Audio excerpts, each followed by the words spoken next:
জন আশীৰ্বাদ যাত্ৰা বিজেপি দলৰ এটা দলীয় কাৰ্যসূচী।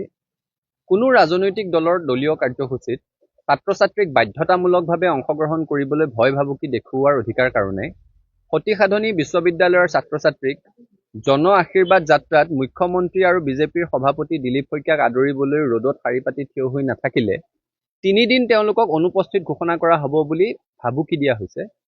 আৰু তাৰ স্ক্ৰীনশ্বট ইতিমধ্যে ভাইৰেল হৈ আছে। বিভিন্ন সংবাদ গোষ্ঠীয়ে বাতৰি পৰিৱেশন কৰিছে। আমি এই গোটেই বিষয়টোৰ এটা তদন্তৰ দাবী জনাইছো। শিক্ষকতাৰ মুখা পিন্ধি ৰাজনৈতিক দলৰ পদলেহন কৰি থকা এই বিৰাল তপস্বীসকল চিনাক্ত হ'ব লাগে। আমি সদায় কৈ আহিছো যে ৰাজনৈতিক হাতোৰাৰ পৰা শিক্ষানুষ্ঠান মুকলি হৈ থাকিব লাগে। ৰাজনৈতিক হাতোৰাৰ পৰা বিশ্ববিদ্যালয় হওক, মহাবিদ্যালয় হওক, তাৰ পৰিচালনা সমিতিসমূহ মুক্ত হৈ থাকিব লাগে, প্ৰশাসন মুক্ত হৈ থাকিব লাগে। সতিসাধনী বিশ্ববিদ্যালয়ত ছাত্ৰ ছাত্ৰীক ভয় ভাবুকিৰে সৈতে বিজেপিৰ দলীয় কাৰ্যসূচীত অংশগ্ৰহণ কৰোৱাৰ যি বাতৰি পৰিৱেশন হৈছে, ইয়াৰ তদন্তৰ দাবী জনাইছো।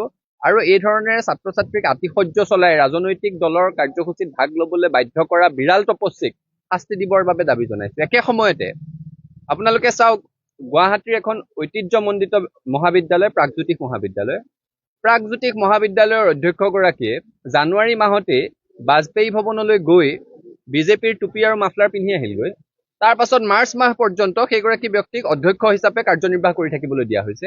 এইটো কি ধৰণৰ নীতি? এখন মহাবিদ্যালয়ত যিকোনো আদৰ্শৰে সৈতে পৰিচালিত ছাত্ৰ ছাত্ৰী থাকে।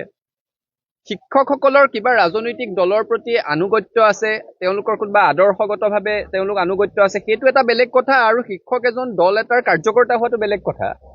ইয়াৰ আগত আমি দেখিছো যে সমষ্টি পুনৰ নিৰ্ধাৰণৰ সময়ত ৰাইজে জনতাই কৰা এটা প্ৰতিবাদত অংশগ্ৰহণ কৰিবলৈ গৈ, গণতান্ত্ৰিক প্ৰতিবাদ এটাত অংশগ্ৰহণ কৰিবলৈ গৈ ভৱানীপুৰ মহাবিদ্যালয়ৰ অধ্যক্ষগৰাকীক সেইখিনি সময়ত নিলম্বন কৰা হৈছিল।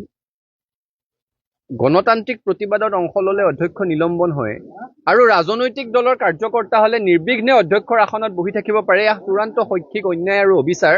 আৰু এনে ঘটনা যাতে পুনৰাই নঘটে তাৰো বিহিত ব্যৱস্থা ল'বৰ কাৰণে চৰকাৰখনক দাবী জনাইছে।